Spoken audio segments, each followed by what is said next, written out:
마태복음 27장 45절부터 50절의 말씀. 마태복음 27장 45절부터 50절은 신약성경 49쪽 50쪽에 있습니다.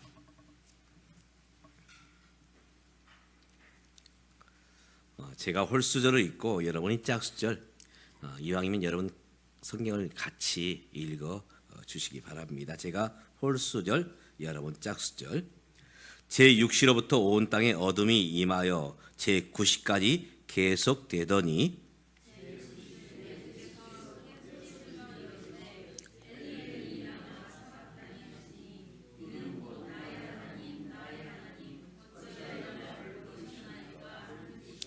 거기 섰던 자 중 어떤 이들이 듣고 이르되 이 사람이 엘리야를 부른다 하고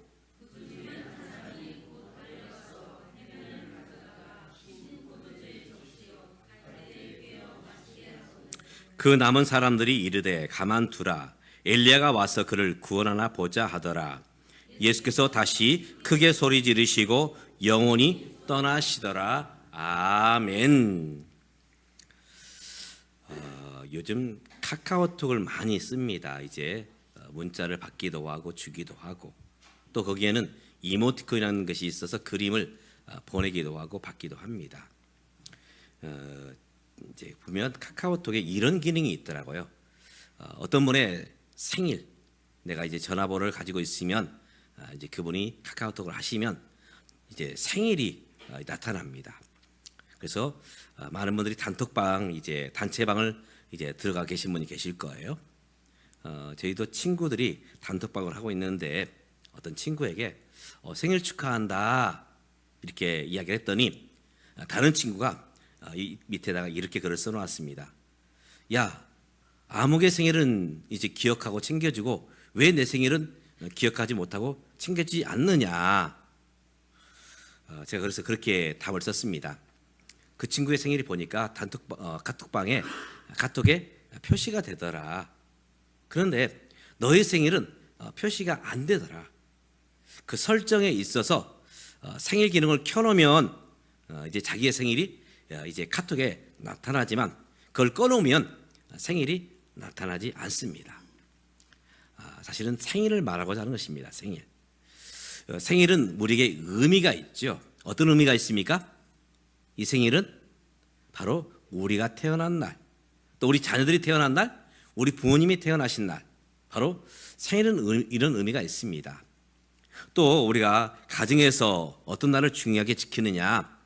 결혼 기념일. 우리 어른들은 어떨지 모르지만 젊은 분들은 결혼 기념일을 그냥 잊고 지나간다 하면 용납할 수가 없죠. 당장 부부간에 이제 언쟁이 나오게 됩니다. 결혼 기념일. 또 돌아가신 우리 부모님의 기일, 또 우리 일가 친척들의 기일, 바로 돌아가신 날. 우리 그날을 기념하고 함께 우리 부모님을 기억하는 시간을 갖게 됩니다. 나라에서도 우리가 기념일이 있죠. 그래서 나라가 세워진 날, 또 법을 만든 날, 또 우리나라처럼 이제 식민지하에 있다가 해방된 날, 우린 그런 날들을 귀하게 여기고 그날의 의미를 부여해서 지킵니다.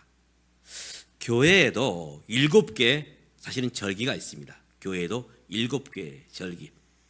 예수님이 태어나신 날 무슨 날일까요? 성탄절.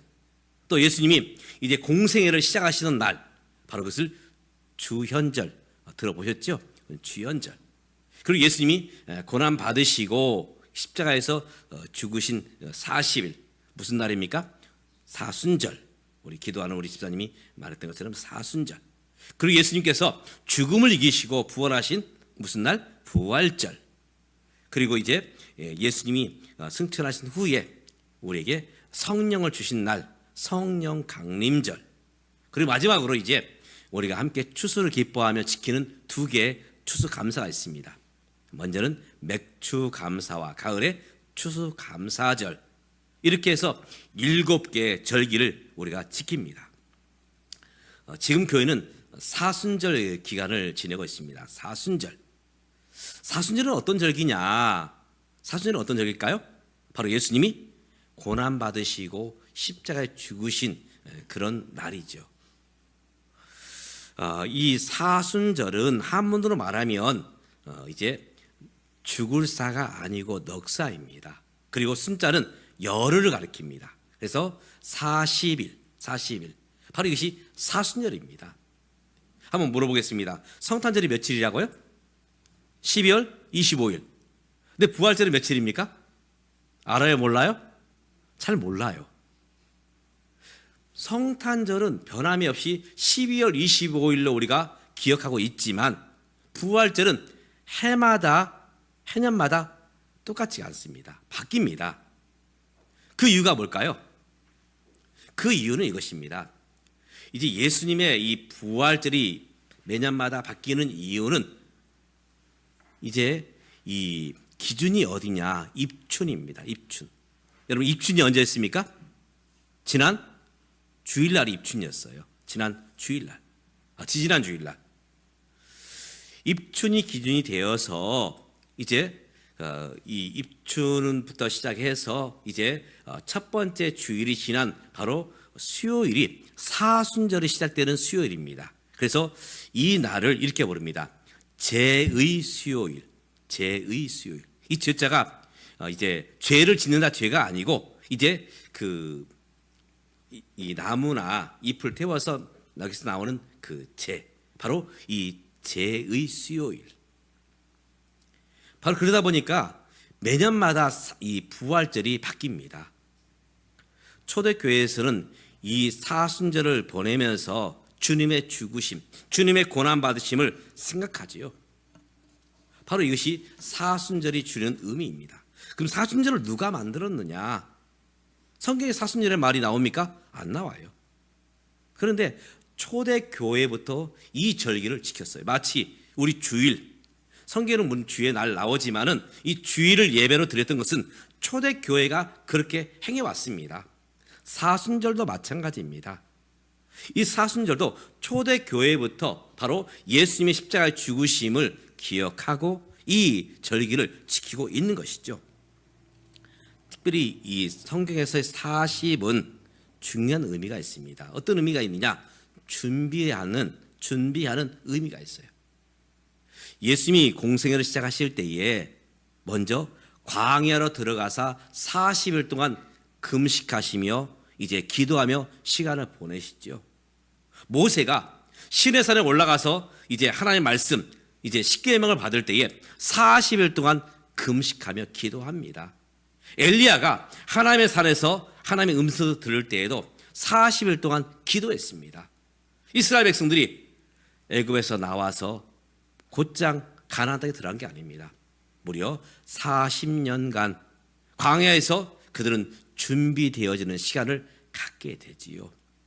이런 의미에서의 40은 바로 준비하는 시간이다. 준비하는 시간. 오늘 우리는 이제 주님의 부활을 준비하며 어떤 자세로 이 사순절을 보내며 지나야 될 것인가? 초대교회가 우리에게 보여주었던 이 사순절의 모습을 보면서 저와 여러분이 이 사순절을 참으로 복되고 또 아름답게 지나시는 복된 사순절이 되시기를 주님의 이름으로 축복합니다. 아멘. 먼저 이 사순절은 초대교회가 어떻게 지켰느냐? 회개와 참회의 시간을 가졌습니다. 회개와 참회. 사순절, 이때 교회에서는 어떤 색깔을 주로 상징적으로 쓰고 있느냐? 보라색입니다. 보라색. 여러분 잘 안 보이실 거예요. 우리 뒤에 보면 이제 강단이 있습니다. 강단을 놓았는데 강단보에 이제 천을 씌우는데 이것을 강단보라고 합니다.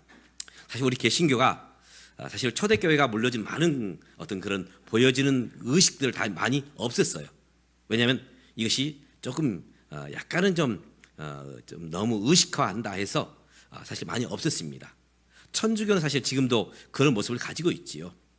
그래서 우리 개신교에서는 강단보, 또 목사님들이 가운을 입으시고 거기에 이제 목에 이제 천을 두르시는데 바로 그것을 스톨이라고 합니다. 이 스톨. 또 어떤 교회는 십자가를 세워놓고 그 십자가에 이제 교회 상징의 색을 천을 걸어둡니다. 그 색깔이 보라색입니다. 이 보라색은 이제 우리 교회 안에서는 어떤 의미를 가지고 있느냐? 바로 회개와 참회의 이 뜻을 가지고 있습니다. 특별히 구약 시대는 이제 남은 입을 태워서 재를, 거기서 나오는 재를 뿌리면서 바로 우리 인생은 먼지와 같다, 재와 같다, 그런 마음으로 이제 재를 뿌리며 하나님 앞에 회개를 합니다. 초대교회는 이제 종려나무 잎사귀를 태워서 거기서 나온 재를 얼굴에 묻히고 뿌리면서 하나님 앞에서 회개하며 참회 시간을 갖습니다. 예수님이 이 땅에 오셔서 이 말씀을 하십니다. 내가 온 것은 바로 의인을 구하기 위해서 온 것이 아니라 죄인을 구원하기 위해서 이 땅에 왔다. 마치 의사가 필요한 사람은 건강한 사람이 필요한 것이 아니라 바로 아픈 사람, 병자에게 필요한 것처럼 나는 죄인을 회개하러 이 땅에 왔다. 우리 주님은 이렇게 말씀하셨죠. 누가 구원받을 수 있을까요? 예수님께 십자가 지는 그 당시에도 어떤 사람이 구원받았습니까? 나는 의로운 사람입니다. 나는 의로운 사람이에요. 내 힘으로 구원받을 수 있습니다. 바리새인들, 서기관들, 그들은 구원에 서지 못했습니다. 오히려 세리와 창기와 많은 죄인들이 예수 앞에 나와서 구원함을 받았지요. 그 이유가 뭘까요? 자신의 연약함, 자기 자신의 죄인됨을 그들은 알았기 때문입니다. 영국에 이제 중세를 지나갈 때에 엘리자베스 임금이 이제 통치할 때입니다. 엘리자베스 여왕이 감옥을 순찰하게 됐어요. 감옥에 가봤더니 많은 사람이 이구동성하는 말은 나는 죄가 없어요. 지금도 이제 감옥에 가면 그런 분들이 있습니다. 나는 백 없고 돈 없어서 감옥에 온 것이지 나 죄 없습니다. 재판관이 잘못 재판을 했고 증인들이 거짓 증인을 했기 때문에 내가 이 자리에 온 것이지 나는 죄가 없습니다. 그런 분들을 많이 보게 됩니다. 감옥에 갇혀 있는 많은 분들이 나는 죄가 없습니다. 무죄합니다. 나는 억울합니다. 근데 저 감옥 구석에서 한 사람이 슬피 흐느끼고 있습니다. 그래서 물었습니다. 당신은 어떻게 해서 여기에 왔느냐 할 때에 그 사람이 말합니다. 내가 사회에서 이러이러한 죄를 지었습니다. 참으로 나쁜 짓을 했습니다. 그러나 내가 지금은 반성하며 뉘우치며 참회합니다. 나는 마땅히 이 자리에 나는 갇혀야 했습니다. 엘리자베스 여왕이 이제 왕궁에 돌아가서 이제 한 사람을 석방을 하는데 누굴 사면했을까요? 나는 죄인입니다. 나는 죄인입니다. 그렇게 참회하며 고백했던 그 사람을 특별 사면해서 이제 석방시켜 줍니다. 오늘 우리의 구원은 어디로부터 오느냐? 나의 죄인됨을 인정하는 그 사람에게 하나님의 구원이 예수 그리스도의 십자가가 임하게 되는 것입니다. 우리가 이 사순절을 보내면서 우리는 어떤 마음을 가지고 이 사순절을 보내야 되느냐? 그렇습니다. 나는 죄인입니다. 예수님 없이는 나는 구원받을 수 없습니다. 바로 이 고백이 있는 심령, 이 고백을 하는 사람, 그 사람에게 구원의 역사가 임하게 되는 것이죠. 오늘 저와 여러분이 이 사순절을 보내면서 그렇습니다. 예수님, 나는 내 힘으로 구원받을 수 없습니다. 주님이 오셨기에, 주님이 나의 구주가 되시기에 내가 구원받을 있음에 감사를 드립니다. 고백하는 저와 여러분 되시기를 주님의 이름으로 축복합니다. 아멘. 두 번째로 초대교회는 이 사순절을 보내면서 어떻게 보내었느냐? 그들은 훈련과 교육하는 시간을 가졌습니다. 훈련과 교육하는 시간. 특별히 교회에서 세례라는 의식을 행할 때가 있습니다. 여러분 세례 다 받으셨죠? 예, 세례 다 받으셨을 것입니다. 그런데 여러분 내가 예수 믿습니다. 교회 나왔다고 해서 바로 세례를 주던가요? 제가 이제 중고등학교 때 신앙생활 할 때는 세례 앞에 뭐가 있었어요? 학습이 있었어요. 학습. 교회 오면 이제 학습 교육을 합니다. 그리고 이제 학습을 받고 나면 6개월 있다가 세례를 주어요. 초대교회도 교회 왔다고 해서 예수 믿는다고 해서 바로 세례를 주는 게 아닙니다. 세례 교육을 시킵니다. 그래서 세례 문답을 하고 세례 교육을 통해서 이분이 예수를 잘 믿고 있는가 성경적으로 이제 가르쳐 줍니다. 바로 이것을 언제 했느냐? 바로 이 사순절 기간에 세례 교육을 했습니다. 이 세례 교육이 참 중요합니다. 세례 그냥 물만 뿌려서 침례교는 이제 물속에 첨벙 넣어서 그것이 끝입니까? 아닙니다. 그의 마음속에 어떤 믿음의 고백이 있어야 되느냐? 나는 죄인입니다. 나는 예수를 믿습니다. 나는 예수님을 통해서 구원받았습니다. 이것을 성경적으로 교육하는 것이 세례 교육이지요. 바로 초대교회가 이 40년을 보내면서 세례 교육을 시켰습니다. 세례 훈련을 시켰지요. 우리는 예수 믿는 사람으로 준비되어지고 특별히 훈련되어져야 됩니다. 훈련되어져야 돼요. 군인이 이제 국가의 보를 받고 이제 군대에 들어갔다 해서 곧장 군인의 의무를 다할 수 있느냐? 그렇지 않습니다. 제일 먼저 가는 곳이 어디일까요? 훈련소예요. 훈련소에서 4주 또는 6주 정말 열심히 훈련을 받습니다. 그리고 난 다음 이제 그에게 할 이제 그 의무를 맡겨주죠. 비로소 진정한 군인이 되는 것입니다. 바로 훈련의 모습이 필요해요. 제가 몇 주 전에도 말씀드린 것처럼 목사님, 그분이 이제 나는 목사 되겠습니다 이렇게 마음을 먹었다고 해서 곧바로 목사님 안수를 주는 게 아닙니다. 적어도 이제 공부는 7년 동안 해야 됩니다. 7년 동안.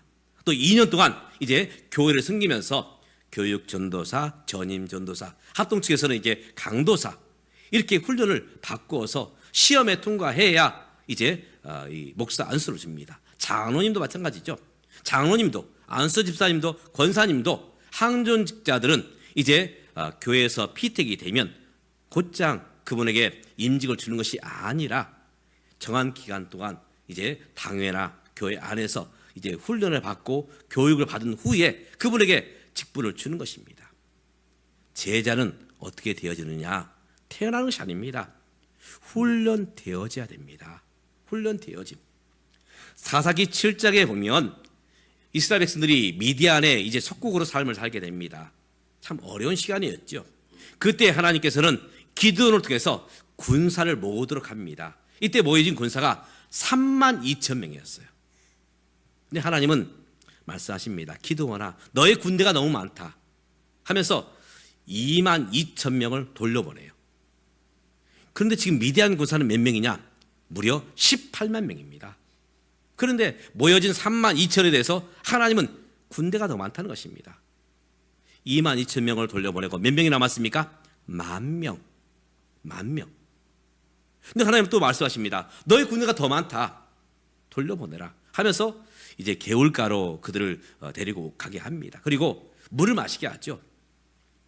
그러면서 이제 적진을 살피면서 물을 이제 개처럼 핥는 사람과 그렇지 않은 물만 먹는 사람을 구별하죠. 300명을 모읍니다. 300명. 바로 그들이 훈련된 군사로 세워지게 되고 이 300의 용사를 통해서 미디안의 군대를 이제 이기고 이스라엘 백성들이 해방을 맞게 됩니다. 300의 용사, 훈련되어진 사람들이죠. 제가 올해 이제 연초 기도를 하면서 하나님, 우리 주 안에 행복한 교회 하나님 300명의 기도원 용사를 주십시오. 300명의 기도원 용사. 너무 작은가요? 예, 여러분 기도해 주십시오. 특별히 기도하기는 하나님, 내가 이 교회에서 하나님의 용사, 예수의 제자 300의 사람이 되기를 원합니다. 하나님 나를 써주십시오. 이렇게 기도하시는 여러분 되시기 바랍니다. 훈련되어질 때 비로소 우리가 하나님을 위해서 일할 수 있는 것입니다. 예수님께서도 제자들을 훈련시키시죠. 무려 3년 동안 훈련시키십니다. 그러면서 예수의 제자로 사도로 세워주십니다. 우리나라가 이제 그 일제 치하에 있을 때 교회가 참 힘들었습니다. 특별히 일제 치하에서 한국 교회가 가장 힘들었던 부분은 무엇이냐? 신사참배입니다. 아마 들어보셨을 거예요. 그래서 한국 교회가 두 갈래로 나뉘어지게 됩니다. 어쩔 수 없이 총을 가지고 협박을 하고 칼을 가지고 협박을 하니까 어쩔 수 없이 우리는 신사참배 하겠습니다 하는 분들이 생겨났고, 내가 죽을지언정 나는 신사참배 하지 않겠습니다. 이제 신사참배 하지 않는 그런 이제 모습으로 교회가 나눠지게 됩니다. 밀양에 있던 마산교회, 이 교회를 담임하는 목사님은 한상동 목사님이셨어요. 이 교회는 목사님을 중심으로 해서 장로님, 집사님, 권사님 모든 성도들이 우리는 절대로 예수 믿는 사람으로서 우린 신사를 우리의 신으로 받아들일 수 없습니다. 우리가 얼마든지 주님을 위해서 목숨을 내놓겠습니다. 그런 마음으로 이 신사템페를 거부했습니다. 그 교회에 박수민이라는 장로님이 계셨어요. 이 장로님 역시 목사님과 함께 신사템페를 거부했습니다. 그리고 이 장로님은 아들, 딸들에게도 그렇게 교육을 시킵니다. 너는 예수 믿는 사람으로서 절대로 신사를 참배해서는 안 된다. 그 아들이 학교를 갔습니다. 그날따라 이제 일본 선생님이 학생들을 한 줄로 세우더니 자, 지금부터 신사를 참배하러 간다. 나를 따라오라. 근데 한 학생이 앉아 있는 거예요. 바로 그 박수민 장로님 아들이었어요. 그래서 호통을 칩니다. 이놈, 너 왜 일어나지 않느냐? 그랬더니 그 장로님 아들이 말합니다. 저는 기독교인입니다. 예수 믿습니다. 나는 하나님 외에는 그 누구에게도 어떤 신에게도 나는 참배할 수 없습니다. 결국 그 아들은 학교로부터 퇴학을 맞습니다. 그런데 이 아들이 돌아오면서 찬송을 부르면서 이제 집으로 돌아옵니다. 아버지 장로님 묻습니다. 무슨 일이 있느냐 했더니 제가 이만저만해서 학교로부터 퇴학을 당했습니다. 했더니 장로님이 잘했다. 바로 주를 위해서 바로 목숨을 건 장로님 또 교회, 그런 모습을 보게 되는 것입니다. 우리가 이 사순절을 보내면서 결단해야 됩니다. 하나님, 내가 하나님의 자녀로 서겠습니다. 예수의 제로 삶을 살겠습니다. 그동안 내가 미흡했던 부분들 혹시 있다면 회개합니다. 이제는 더욱 주님을 가까이 섬기겠습니다. 예배의 자리로, 기도의 자리로, 봉사의 자리로, 섬김의 자리로 우리가 나가야 됩니다. 우리 한국교회가 이번 코로나를 겪으면서 많이 힘들었어요. 우리 교회도 예외가 아닙니다. 지금 빈자리가 많아요. 사실 코로나 여파가 상당 부분 있습니다. 우리가 이제 심기일전에서 주님께로 가까이 나가야 됩니다. 코로나, 사실 어차피 우리는 한 번 죽습니다. 먼저 죽느냐 나중에 죽느냐 뿐이지 다 죽음 앞에 서게 됩니다. 우리 이 짧은 인생길 살면서 이왕이면 주님과 함께, 이왕이면 주를 위해서 헌신하는 주의 제자로 서야 될 것입니다. 우리가 이번 사순절을 보내면서 주님께로 한 걸음 가까이 나아가는 저와 여러분 되시기를 주님의 이름으로 축복합니다. 아멘. 마지막으로 초대교회는 이 사순절을 보내면서 바로 무엇을 했느냐? 주님의 고난에 동참하였습니다. 주님의 고난에 동참. 사실 우리가 예수 믿는 것이 무엇일까요? 그저 교회에 나갔다, 직분을 맡았다, 이것이 예수 믿는 표현입니까? 물론 교회에 나가게 되면, 예수를 믿게 되면 우리가 예배도 드리고 직분도 맡습니다. 가장 중요한 것이 무엇일까요? 예수 믿는다. 바로 그 예수 믿는다는 표현 속에 가장 중요한 것은 예수님을 닮아간다. 예수님 닮아간다. 아무리 교회 생활을 오래 했다 할지라도, 직분을 맡았다 할지라도 예수를 닮지 않으면 아무 소용이 없습니다. 오늘 저와 여러분이 예수님을 닮아가야 됩니다. 예수님 따라가야 돼요. 예수님과 함께 해야 됩니다. 바로 그 자리가 영광의 자리든 아니면 그 자리가 치욕의 자리든 우린 주님과 함께 해야 됩니다. 신사참배 속에서 바로 한국교회 많은 성도들이, 많은 교회들이 신사참배를 거부하고 주님과 함께하며 고난에 동참했던 것처럼 우린 그 자리에 있어야 된다는 것입니다. 오늘 말씀을 보면 이제 예수님이 12시에 제6시로부터 온 땅에 어둠이 임하더니, 이제 이 성경의 달력은 6시지만 우리나라 달력은 정오입니다. 12시에 예수님은 십자가에 달리시게 되지요. 그리고 제9시까지 오후 3시까지 3시간 동안 예수님은 십자가에서 처절한 그 몸부림을 치게 됩니다. 예수님도 육신을 가지신 분이십니다.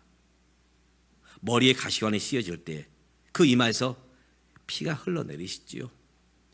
양 손에 못 박힐 때에 이 손에서 피가 흘러넘칩니다. 두 발에 못이 박힐 때 예수님 발에서 피가 흘러납니다. 여러분, 사람이 피를 많이 흘리면 과다출혈로 죽게 됩니다. 예수님이 돌아가신 것은 사실 과다출혈이에요. 결국 십자가에서 이 과다출혈로 인해서 머리가 매우 통증을 느끼게 되고 결국은 탈진해서 죽음에 이르게 되는데 얼마나 힘들었던지 예수님이 이렇게 절규하십니다. 엘리 엘리 라마 사박다니, 하나님 왜 나를 버리십니까? 하나님에서 지금 처절한 그런 절규를 하고 계시는 것이죠. 이때 사람들은 예수님을 조롱합니다. 저가 남은 구원하였을 때 정작 자기 자신은 구원하지 못하는구나. 너가 정말 하나님의 아들이라면 십자가에서 내려와 봐라 하면서 조롱하고 멸시합니다.